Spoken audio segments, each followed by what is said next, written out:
사연을 시작하기 전에 구독과 좋아요로 마음을 나눠주세요. 감사합니다.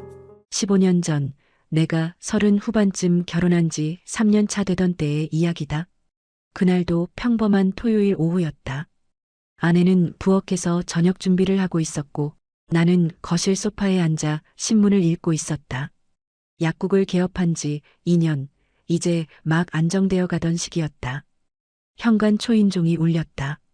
문을 열자 동생 재현이가 수줍게 웃으며 서 있었다. 그 옆에 한 여성이 서 있었다. 형, 여자친구 데려왔어. 인사드리러 왔어요. 동생 옆에 여성을 보는 순간 묘한 기분이 들었다. 어디선가 본 듯한, 아니, 누군가를 닮은 듯한 얼굴이었다. 안녕하세요. 처음 뵙겠습니다. 윤소연입니다. 그 목소리를 듣는 순간 등줄기로 식은땀이 흘렀다. 그 억양, 그 톤, 기억 저편에 묻어둔 누군가가 떠올랐다. 설마, 아니, 그럴 리 없다고 생각하면서도 심장이 빠르게 뛰기 시작했다. 그녀가 고개를 들어 나와 눈이 마주쳤다. 그 순간 확신했다. 소연이었다. 20몇 살 때인가. 정확히 언제였는지, 얼마나 만났는지도 가물가물했지만 그 눈빛만은 선명했다. 젊은 시절 잠깐 스쳐 지나간, 하지만 왜인지 완전히 잊지는 못했던 그 사람. 아내가 부엌에서 나왔다. 어머, 도련님 여자친구시구나. 어서 오세요. 밥 거의 다 됐어요. 같이 드시고 가세요. 안녕하세요, 형수님. 초대해 주셔서 감사합니다. 식탁에 둘러앉은 네 사람. 나는 젓가락을 드는 손이 미세하게 떨리는 것을 느꼈다. 왜 이렇게 당황스러운지 스스로도 이해할 수 없었다. 그저 오래전 짧게 알고 지냈던 사람일 뿐인데. 초면에 너무 빠른가? 혹시 무슨 일 일하세요? 아내가 조심스럽게 물었다.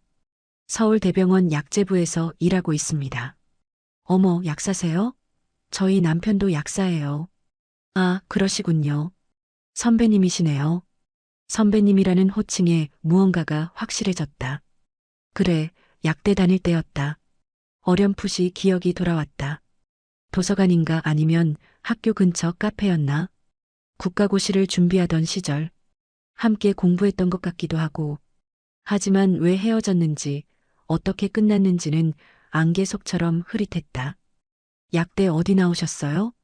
중앙대요. 어머, 저희 남편이랑 같은 학교네요. 아내의 말에 소연이 잠깐 나를 바라봤다. 그 짧은 눈맞춤에서 그녀도 나를 알아봤다는 것을 알 수 있었다.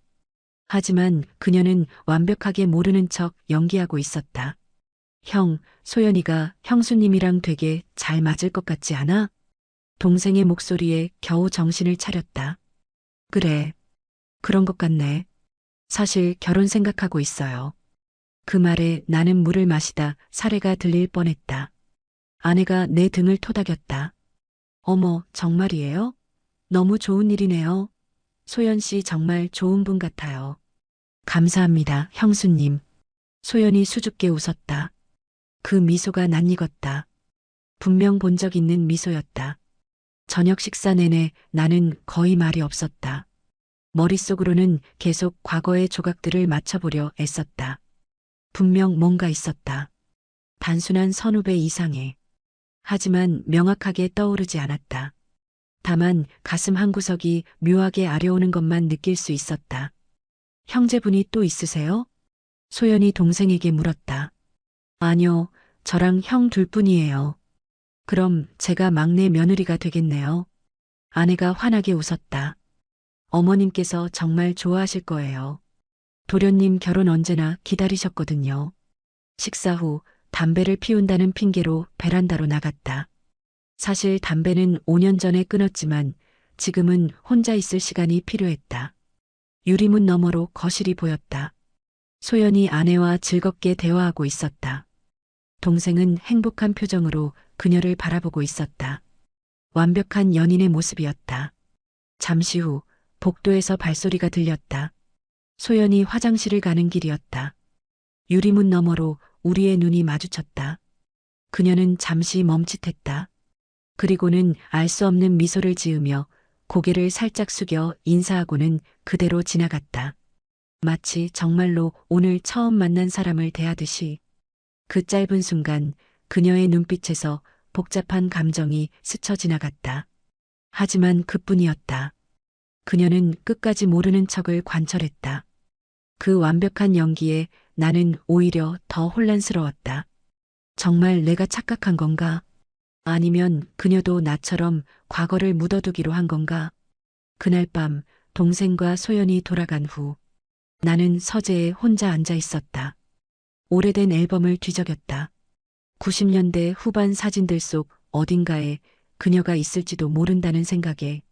하지만 찾을 수 없었다. 아니, 어쩌면 일부러 다 버렸는지도 몰랐다. 동생이 결혼까지 생각할 정도면 감정이 꽤 깊은 것 같은데 그냥 묻어두는 게 좋을까 하는 생각과 동시에 이상한 안도감도 들었다. 동생 녀석이 그녀 옆에서 진심으로 행복해 보였기 때문이다. 저녁 내내 동생을 바라보는 그녀의 눈빛은 따뜻했고 웃음은 진짜였다. 그래, 이게 최선이다. 우리는 이미 각자의 길을 선택했고 이제 와서 과거를 들춰낼 이유도 자격도 없었다.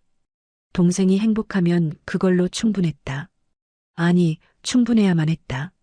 하지만 가슴 한구석에서는 작은 가시 하나가 박힌 듯한 느낌이 사라지지 않았다. 앞으로 명절마다 가족 모임마다 그녀를 재수 씨라고 부르며 만나야 한다는 사실이 현실로 다가왔다. 아내가 들어왔다. 오늘 좋은 일 있었네요. 도련님도 이제 결혼하시겠어요. 그래. 좋은 일이지. 근데 여보 좀 이상했어요. 어디 아파요? 아니야, 그냥 피곤해서. 일찍 자요. 내일 부모님 댁에 가서 이 소식 전해드려야지. 어머님이 얼마나 좋아하실까. 아내가 행복한 표정으로 방을 나갔다. 나는 다시 혼자 남았다. 창밖을 보니 봄비가 내리기 시작했다. 빗소리를 들으며 문득 생각했다. 우리 모두는 비밀을 하나씩 안고 산다. 그래. 그냥 덮고 살자. 그 순간 휴대폰이 울렸다. 동생의 메시지였다. 형, 오늘 고마워. 소연이가 형이랑 형수님 너무 좋은 분들이라고 하네. 우리 가족 잘 지내자. 나는 한참을 망설이다 답장을 보냈다. 그래. 축하한다. 좋은 사람 만난 것 같아 다행이다. 그때는 정말 몰랐다. 이것이 앞으로 15년간 이어질 긴 침묵의 시작이라는 것을. 그리고 2024년 설날 제주도에서 그 침묵이 깨지게 될 것이라는 것을. 그렇게 우리는 각자의 자리에서 마치 처음부터 재수 씨와 아주버님이었던 것처럼 지내왔다. 명절마다 만나면 정중하게 인사를 나누고 안부를 묻고 적당한 거리를 유지했다. 소연은 완벽한 재수 씨였고 나는 듬직한 아주버님이었다. 마치 그 여름과 가을이 존재하지 않았던 것처럼. 그렇게 15년이 흘렀다. 어머니의 팔순을 맞아 온 가족이 2박 3일 제주도 여행을 오게 된 것이다. 15년 만에 처음으로 이렇게 긴 시간을 함께 보내게 되었다. 와, 호텔 진짜 좋네. 형, 이거 예약하느라 고생했어. 재현이가 리조트 로비에서 감탄했다. 애들이 좋아하겠는데. 내 아내가 말했다. 우리 부부에겐 고등학생 딸이 하나 있었고 동생 부부는 아이가 없었다. 체크인을 하는 동안 소연과 눈이 마주쳤다. 15년의 세월이 흘렀지만 그녀는 여전히 단아했다. 세월의 흔적이 있었지만 오히려 더 깊어진 눈빛이 인상적이었다. 아주버님, 어머님 모시고 오시느라 고생 많으셨어요. 뭐려? 재수 씨도 멀리서 오느라 피곤하셨겠네요. 우리의 대화는 언제나처럼 정중하고 적절한 거리감이 있었다. 첫날 저녁 호텔 한식당에서 가족 만찬이 있었다. 엄마, 팔순 축하드려요. 동생이 준비한 케이크가 나왔고 우리 모두는 축하 노래를 불렀다. 80이 되신 어머니는 주름진 얼굴에 행복한 미소를 지으셨다. 내 나이에 이렇게 온 가족이 모이니 더 바랄 게 없구나. 어머니께서 눈시울을 붉히셨다. 아버지는 10년 전에 돌아가셨고 어머니는 그 후로 많이 외로워하셨다. 할머니, 저도 축하드려요. 내 딸 수진이가 어머니께 꽃다발을 드렸다. 17살 수진이는 이번 여행을 가장 기대했다. 학업 스트레스에서 벗어날 수 있는 기회였으니까. 저녁 식사가 끝나고 어른들은 호텔 라운지로 자리를 옮겼다. 수진이는 피곤하다며 먼저 방으로 올라갔다. 형, 오늘은 내가 한 잔 살게. 와인 어때? 재현이가 와인 리스트를 보며 물었다. 좋지. 와인이 나오고 우리는 건배를 했다. 어머니는 금세 피곤해하시며 먼저 방으로 가셨고 4명만 남았다. 벌써 15년이네. 아내가 소연을 보며 말했다. 우리 처음 만났을 때가 엊그제 같은데. 그러게요. 시간 빠르네요, 형님. 소연이 와인잔을 들어 입술에 댔다. 붉은 와인이 그녀의 입술을 적시는 것을 보며 나는 괜히 시선을 돌렸다. 근데 아이는 안 가질 거야? 아내의 직설적인 질문에 잠시 정적이 흘렀다. 그냥 아직은 둘이 잘 지내고 싶어서요. 재현이가 소연의 손을 잡으며 대답했다. 하지만 그 미소가 어딘가 쓸쓸해 보였다. 시간이 흐르고 와인병이 하나둘 비어갔다. 아내는 와인 2잔 만에 얼굴이 빨개졌다. 나 먼저 올라갈게. 너무 피곤해. 나도 같이 가야겠다. 형, 미안. 재현이가 비틀거리며 일어났다. 역시 우리 집안은 술이 약했다. 괜찮아. 먼저 올라가. 그렇게 2사람이 떠나고 라운지엔 나와 소연만 남았다. 갑자기 흐르는 침묵이 무거웠다. 15년 동안 단둘이 있어 본 적이 없었는데 이제 와서 마주 앉으니 어색하기만 했다. 저도 올라가 볼게요. 소연이 일어서려 했다. 잠깐만. 한 잔만 더 하고 가시죠. 내 입에서 나온 말에 나도 놀랐다. 소연도 잠시 망설이다가 다시 앉았다. 네, 그러죠. 새 와인병이 왔다. 레드와인이 잔에 따라지는 소리만 조용한 라운지에 울렸다. 잘 지내셨어요? 소연이 먼저 입을 열었다. 네, 뭐. 재수 씨도요. 네. 또 침묵. 창밖으로는 제주의 밤바다가 검게 일렁이고 있었다. 가끔 소연이 와인잔을 바라보며 말했다. 가끔 궁금했어요. 그때 우리가 다른 선택을 했다면 어땠을까?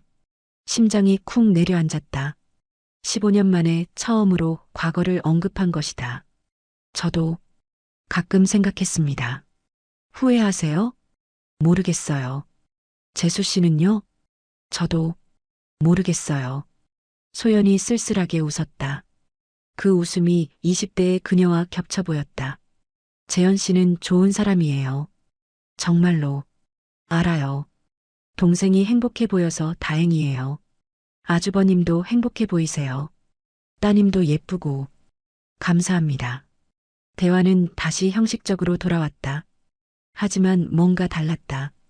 15년간 쌓아온 벽에 작은 균열이 생긴 것 같았다.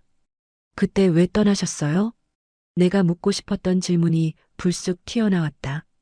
소연이 잠시 말이 없었다. 와인잔만 만지작거렸다. 그때는 그게 최선이라고 생각했어요. 서로를 위해서 정말 그것뿐이었어요? 죄송합니다. 술이 좀 올라서. 아니에요. 저도 언젠간 하고 싶었던 이야기예요. 소연이 와인을 한 모금 마시고 말을 이었다.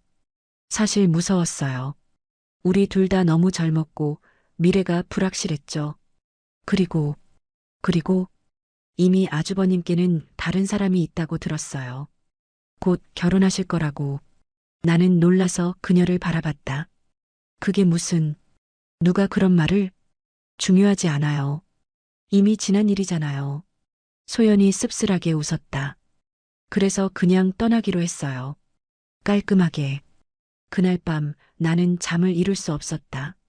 소연과의 대화가 머릿속에서 계속 맴돌았다. 다른 사람이 있다고 들었다는 그녀의 말이 가슴에 박혔다. 누가 그런 거짓말을 한 걸까? 그때 나에게는 소연 외에는 아무도 없었는데. 새벽 5시 잠을 포기하고 일어났다. 조용히 옷을 입고 호텔을 나섰다. 제주의 새벽 공기는 차갑고 맑았다. 해변을 따라 걷다 보니 저 멀리 누군가 보였다. 소연이었다. 그녀도 잠을 못 잔 모양이었다. 다가갈까 말까 망설이다가 그녀가 먼저 나를 발견했다. 아주버님도 못 주무셨어요? 네. 시차 적응이 안 되나 봐요.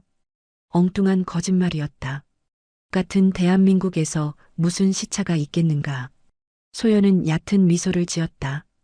우리는 나란히 해변을 걸었다. 파도 소리만이 정적을 메웠다. 어제 제가 너무 많은 이야기를 한 것 같아요. 아니에요. 저도 궁금했던 거였으니까요. 15년이나 지난 일을 왜? 소연이 말을 멈췄다. 저도 모르겠어요. 왜 아직도 신경이 쓰이는지. 내 솔직한 말에 소연이 발걸음을 멈췄다. 아주버님, 죄송합니다. 이런 말하면 안 되는데. 저도요. 네, 저도 가끔 신경 쓰여요. 아주버님이. 우리는 서로를 바라봤다.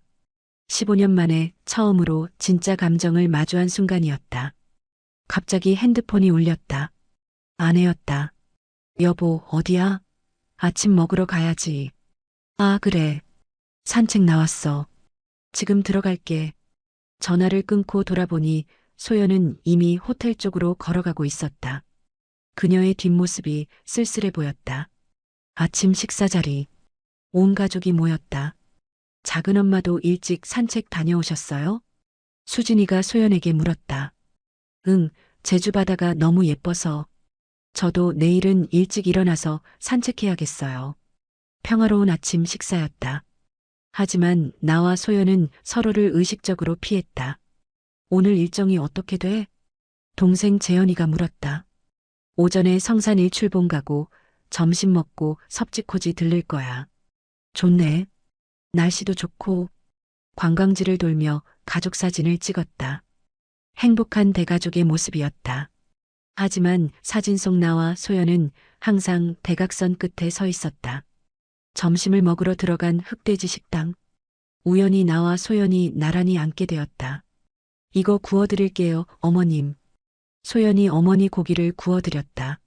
아이고, 내 며느리가 최고야. 어머니가 소연의 손을 잡으셨다. 근데 소연아, 아기는 언제 가질 거니? 내가 얼마나 살겠다고. 어머니. 재현이가 당황했다. 죄송해요, 어머니. 저희가 좀 더 노력할게요. 소연이 대답했지만 표정이 어두워졌다.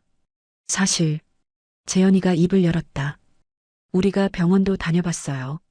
근데 쉽지 않네요. 식탁에 무거운 침묵이 흘렀다. 괜찮아. 다 하늘의 뜻이 있는 거야.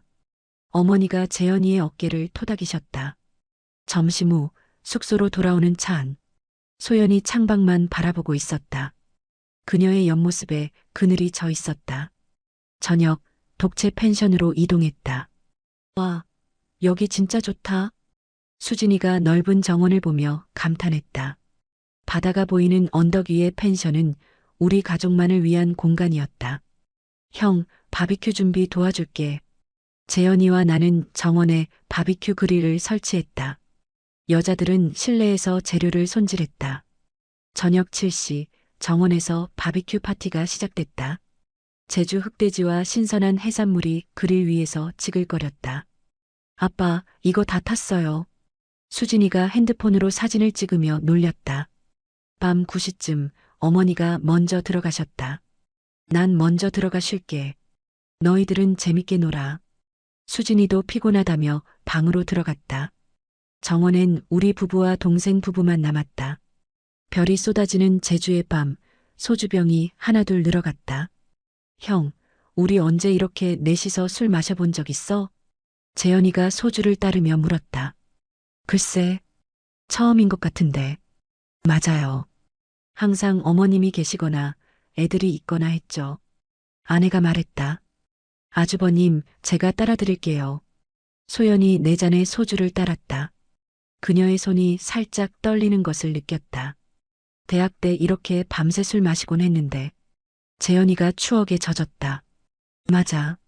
너는 항상 먼저 뻗었지. 형은 술 잘 마셨어? 그때는 좀 마셨지. 여보는 대학 때 어땠어요? 아내가 나에게 물었다. 그냥 평범한 대학생이었지. 아주버님도 약되셨죠? 소연이 조심스럽게 물었다. 물론 알고 있으면서도. 네. 중앙대 약대. 소연이도 중앙대잖아. 재현이가 끼어들었다. 학교 축제 때 장기자랑 같은 거 하셨어요? 소연이 나를 슬쩍 보며 물었다. 그녀도 기억하고 있을 것이다. 99년 가을 축제, 내가 기타를 들고 무대에 올랐던 것을 한 번 했었지. 뭐 했는데? 아내가 호기심 어린 눈으로 물었다. 기타 치면서 노래 불렀어. 어머, 상상이 안 가네. 무슨 노래? 기억 안 나. 거짓말이었다. 가을 우체국 앞에서를 불렀고 객석에서 소연이 나를 보고 있었다.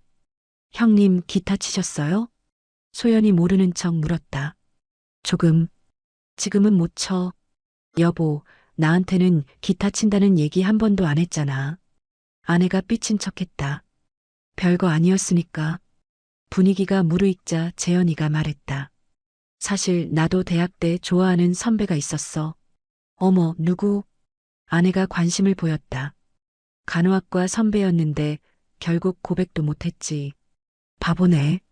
형은 형수님 말고 다른 사람 만난 적 없어? 재현이의 질문에 잠시 정적이 흘렀다. 있었지. 몇 번. 어떤 사람이었어? 아내가 장난스럽게 물었다. 그냥 잠깐 스쳐 지나간 사람들이야. 내 대답에 소연이 잔을 만지작거렸다. 소연 씨는 어땠어요? 재현이 만나기 전에. 아내의 질문에 소연이 잠시 머뭇거렸다. 저도 한 명 있었어요. 어떤 사람이었어요? 그냥 어렸을 때 잠깐 만났던 사람이에요. 소연이 나를 슬쩍 보고는 시선을 돌렸다. 왜 헤어졌어요? 시기가 안 맞았어요. 서로 너무 어렸고 아깝네. 그 사람이랑 계속 만났으면 어땠을까? 아내의 말에 소연이 씁쓸하게 웃었다. 그랬으면 재현 씨를 못 만났겠죠. 맞네. 재현이가 소연의 어깨를 감쌌다. 운명이라는 게 있나 봐. 형이랑 형수님도 그렇고 우리도 그렇고. 재현이의 말에 모두가 잔을 들었다. 하지만 나와 소연의 건배는 어딘가 무거웠다. 근데 정말 신기해. 술이 좀 오른 아내가 말했다. 뭐가? 소연 씨랑 여보랑 같은 학교, 같은 과 출신인데 한 번도 만난 적 없다는 게. 순간 소연이 기침을 했다. 괜찮아요? 네, 소주가 좀 독해서. 학교가 크니까 모를 수도 있죠. 내가 서둘러 말했다. 그래도 약대면 그리 크지 않을 텐데. 아내가 고개를 갸웃거렸다. 학번 차이도 있고 하니까. 재현이가 분위기를 바꿨다. 형, 우리 노래방 기계 있는데 노래 부를래? 됐어. 난 못해. 에이, 형수님 앞에서 한번 해봐. 정말 궁금하네. 여보 목소리로 노래 듣는 거. 아내가 재촉했다. 소연 씨도 노래 잘하실 것 같은데. 저는 못해요. 소연이 손사래를 쳤다. 밤이 깊어가고 술병이 늘어갔다. 대화는 계속됐지만 나와 소연 사이에는 보이지 않는 긴장감이 흘렀다. 화장실 좀. 소연이 일어났다. 나도 일어났다. 화장실을 가는 길, 복도에서 재수 씨를 마주쳤다. 재미있는 저녁이네요. 소연이 쓴웃음을 지었다. 그러게요. 가을 우체국 앞에서. 기억하세요? 그때 정말 멋있었어요. 그녀가 지나가며 작게 속삭였다. 정원으로 돌아오니 아내와 재현이가 취해 있었다. 나 들어가서 잘래. 아내가 비틀거리며 일어났다. 나도. 형, 미안. 먼저 들어갈게. 재현이도 펜션으로 들어갔다. 또다시 둘만 남았다. 이번엔 정말 우연이었다. 자리로 돌아온 소연은 자리를 정리하려는 듯 분주히 움직였다. 정원에 남은 건 우리 둘뿐이었다. 불빛 아래 식탁 위에 어지럽게 남은 빈 병들과 접시들이 우리 사이의 침묵만큼이나 산만해 보였다. 제가 치울게요. 소연이 먼저 일어나 그릇을 모았다. 나도 모르게 자리에서 일어났다. 같이 하죠. 우리는 말없이 그릇을 들고 옮겼다. 그러다 접시 위에 놓인 젓가락을 동시에 잡으려는 순간 손끝이 스쳤다. 짧은 접촉. 순간적으로 심장이 쿵 하고 내려앉았다. 나는 황급히 손을 거두었지만 이미 늦었다. 소연의 눈동자가 잠시 흔들렸다. 그녀는 어색하게 웃으며 고개를 숙였다. 저 너무 취한 것 같아요. 이건 내일 치워야겠네요. 먼저 들어갈게요. 그녀는 급히 접시를 내려놓고 눈도 제대로 마주치지 않은 채 안으로 들어갔다. 남은 건 달그락거리는 그릇 소리와 그녀의 뒷모습뿐이었다. 나는 한동안 그대로 서 있었다. 밤바람이 불어왔지만 가슴속은 더 뜨겁게 달아올랐다. 펜션 안은 고요했다. 술 기운이 남아 있었지만 오히려 머리가 맑아져 새벽잠을 이루지 못했다. 목이 말라 부엌으로 나왔다. 컵에 물을 따르려는데 복도 쪽에서 발소리가 들렸다. 고개를 돌리니 화장실 문이 열리며 소연이 나왔다. 머리가 조금 헝클어진 채 물기를 닦아내며 나와 눈이 마주쳤다. 순간 둘 다 얼어붙었다. 나는 괜히 컵을 들고 씁쓸하게 웃었다. 잠이 안 오시나 봐요. 내 술을 조금 과했나 봐요. 짧은 대화, 그러나 공기는 묘하게 무거웠다. 나는 한 모금 물을 넘기고는 조심스레 말을 꺼냈다. 이대로 다시 눕기엔 오히려 더 잠이 안 올 것 같은데요. 혹시 같이 잠깐 산책하실래요? 내 말에 소연은 순간 멈칫했다. 고개를 살짝 숙이더니 조심스럽게 입을 열었다. 혹시 사람들 깨면 오해할 수도 있잖아요. 나는 억지로 웃음을 지었다. 그럼 술도 깰 겸 그냥 운동 나갔다고 하죠. 뭐 따로따로.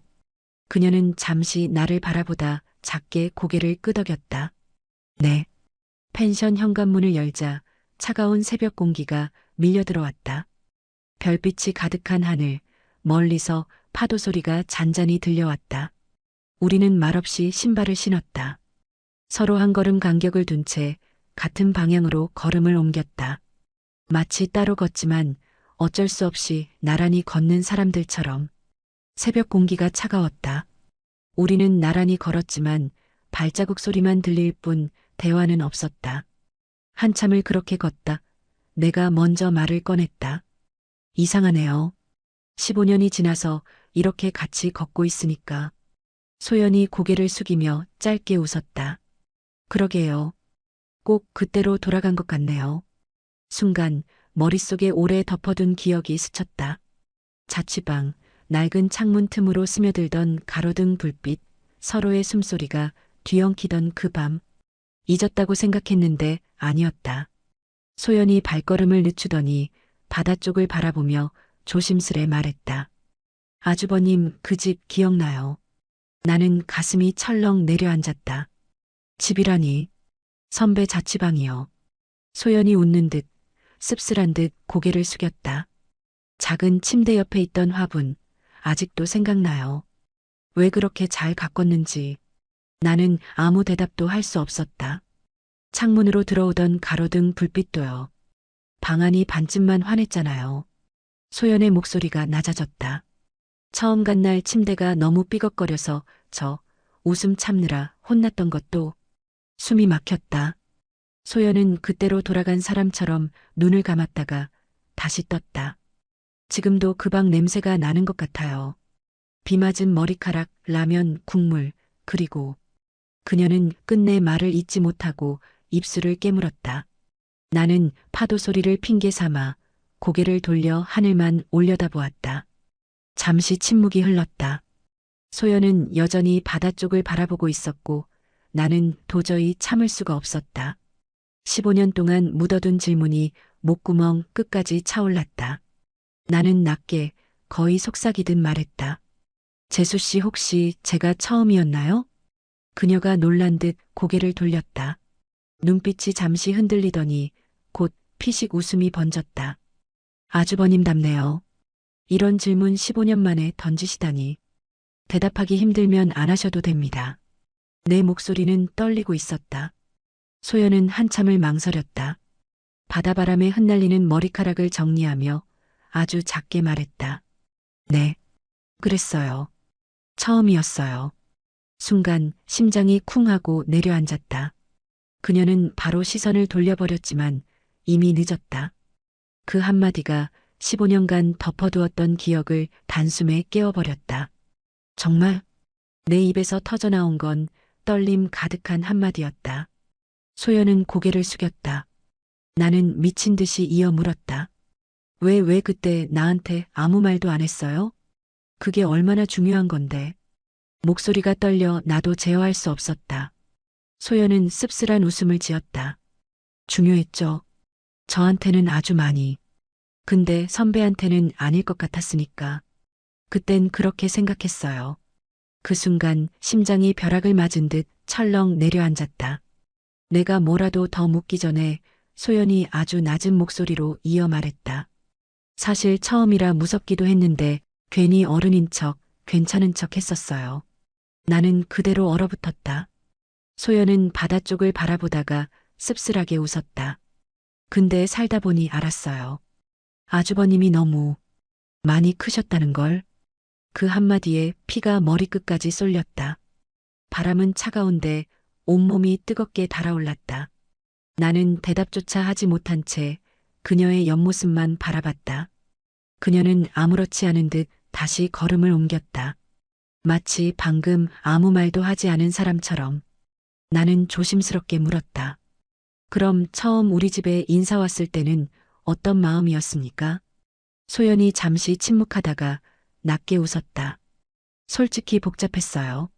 재현 씨랑 결혼을 결심한 게 후회된 건 아니에요. 저 지금도 남편 사랑해요. 그건 변함없어요. 그녀의 목소리가 살짝 떨렸다. 근데 아주버님은 제게 첫사랑 같은 존재였거든요. 짧고 서툴고 제대로 이름 붙이지도 못한 사이였는데 그날 거실에 앉아 아주버님을 보니까 갑자기 그 기억이 확 몰려왔어요. 나는 숨을 죽이고 그녀를 바라봤다. 그래서 밥 먹는 내내 젓가락이 손에서 자꾸 미끄러졌어요. 겉으론 웃었지만 속으로는 너무 떨려서 숨이 막힐 것 같았죠. 소연이 고개를 들어 바다를 향해 내뱉듯 말했다. 사랑은 지금 남편에게 하지만 아주버님은 제게 여전히 첫사랑 같은 사람이에요. 그날의 공기 아직도 생생하다. 좁은 자취방, 비에 젖은 머리카락에서 풍기던 습한 냄새, 창문 틈으로 들어오던 가로등 불빛이 방 한쪽만 환하게 비추고 있었다. 처음은 서툴 줄만 알았다. 그런데 아니었다. 숨결이 맞닿을 때마다, 손끝이 스칠 때마다 마치 오래전부터 서로를 알고 있던 사람처럼 몸과 마음이 자연스레 맞아떨어졌다. 하루에 3번은 기본이었다. 나는 그때 깨달았다. 이게 속궁합이라는 거구나. 어설프고 미숙했는데도 이상하게 완벽했다. 우린 처음인데도 이미 수없이 반복해온 것 같은 호흡을 가졌었다. 그런데 그녀가 내가 처음이라니. 그날의 눈빛이 떠올랐다. 긴장한 듯 떨리던 손끝, 억지로 괜찮은 척 웃던 표정. 나는 그걸 순수한 설렘 정도로만 여겼다. 바보처럼. 알고 보니 그 모든 게 두려움과 용기 사이에서 버티던 그녀의 첫 순간이었다. 그녀의 첫 경험. 그걸 이제야 깨닫다니. 가슴이 철렁 내려앉았다. 뒤늦게 다가오는 벅참과 책임감, 그리고 설명할 수 없는 감정의 파도. 15년이 지난 지금, 왜 이런 진실이 나를 더 흔들어 놓는 걸까? 소연이 발걸음을 멈추더니 한참을 침묵했다. 그리고는 마치 결심이라도 한 듯 천천히 말을 꺼냈다. 사실 아주버님이 술잔을 들어 마시는 모습 있잖아요. 그걸 볼 때마다 저도 모르게 몸이 뜨거워질 것 같아서 괜히 피한 적도 많아요. 나는 순간 숨이 막혀 아무 말도 할 수 없었다. 소연은 바다를 바라보다가 씁쓸한 미소를 지었다. 저한텐 그 모습이 너무 강하게 남아있거든요. 언젠간 꼭 아무렇지 않은 날이 오면 말하고 싶었어요. 그녀의 목소리는 담담했지만 그 안에 묻힌 떨림을 나는 분명히 들었다. 잠시 후 소연은 고개를 돌려 나를 똑바로 바라봤다. 저희 다음 주면 지방으로 이사 가는 거 아시죠? 이젠 자주 봐야 1년에 한 번일 거예요. 그러니까 지금처럼 잘 지내요. 가족답게. 그녀는 마지막 말을 마치자마자 고개를 숙이고 걸음을 옮겼다. 나는 그 자리에 서서 그녀의 뒷모습이 멀어지는 걸 바라볼 수밖에 없었다. 우리는 그렇게 시원섭섭한 마무리로 못다 지운 감정만 남긴 채 여행에서 돌아왔다. 집으로 돌아온 나는 며칠 동안 잠을 이루지 못했다. 내가 쓰레기인 게 맞겠지 속으로 수없이 되뇌면서도 머릿속은 정반대였다. 자꾸만 대학 시절의 그녀가 떠올랐다. 서툴게 웃던 얼굴, 벗은 어깨와 살의 온기, 가까이서 느껴지던 숨결과 냄새까지 모두가 어제 일처럼 선명하게 되살아나 머릿속을 가득 채웠다.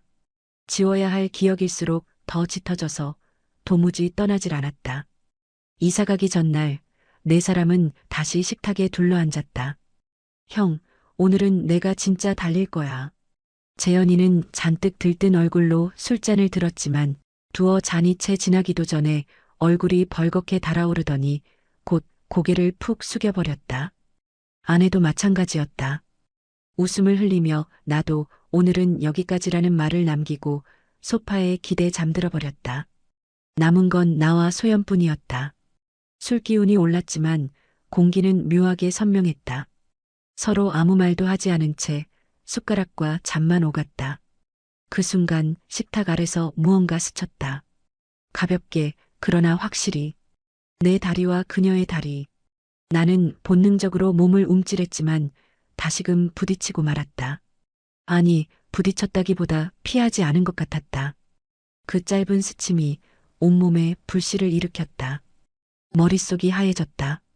술 때문일까? 아니면 15년 전의 기억 때문일까? 억누르려 애쓸수록 오히려 선명하게 피어오르는 감각. 내 안의 어떤 부분이 스스로 제어되지 않는 듯 반응해버렸다. 나는 고개를 숙여 술잔을 들었지만 잔 안의 술은 이미 무슨 맛인지 알 수 없었다. 심장은 요란하게 뛰고 손끝은 식탁 아래로만 신경이 쏠려 있었다. 나는 도저히 참을 수 없어 자리에서 일어났다. 화장실 문을 잠그고 거울 속 내 얼굴을 마주했다. 붉게 달아오른 얼굴, 떨리는 숨결. 찬물을 틀어 손을 적셨다. 차갑게 쏟아지는 물소리가 화장실 안을 채웠다. 그 소리에 모든 것이 묻히길 바라며 나는 한참을 고개 숙인 채 서 있었다. 얼마나 시간이 흘렀는지 알 수 없었다. 세차게 쏟아지는 물소리에 내 숨결을 섞으며 한동안 고개를 떨군 채 서 있었다. 심장은 조금씩 가라앉았지만 손끝에 남은 감각은 쉽게 사라지지 않았다. 거울을 보니 얼굴이 창백했다. 마치 방금 전까지의 나를 들키기라도 할까 두려워 몇 번이고 찬물로 얼굴을 씻었다. 수건으로 물기를 훔치고 깊게 숨을 들이켰다. 문을 열고 나와 다시 식탁 쪽으로 발걸음을 옮겼다. 거실은 여전히 어수선했다. 동생과 아내는 소파에 그대로 쓰러져 잠들어 있었고 소연은 빈 잔들을 천천히 치우고 있었다. 그녀가 고개를 들었다. 아주버님 괜찮으세요? 나는 순간 숨이 막혔지만 애써 태어난 척 고개를 끄덕였다. 응. 물 좀 마시고 왔어. 소연의 눈빛이 스쳐갔다. 아무 말도 하지 않았지만 그 눈빛 속에서 나는 알 수 있었다. 아마 그녀도 눈치챘을지 모른다는 걸. 나는 서둘러 술병을 정리하며 들키지 않은 듯 가장 자연스러운 표정을 지었다. 하지만 안쪽 깊은 곳에서는 여전히 숨길 수 없는 뜨거움이 남아 있었다. 그렇게 동생 부부, 아니 나의 추억은 더 멀리 떠나갔다. 이상한 일이었다.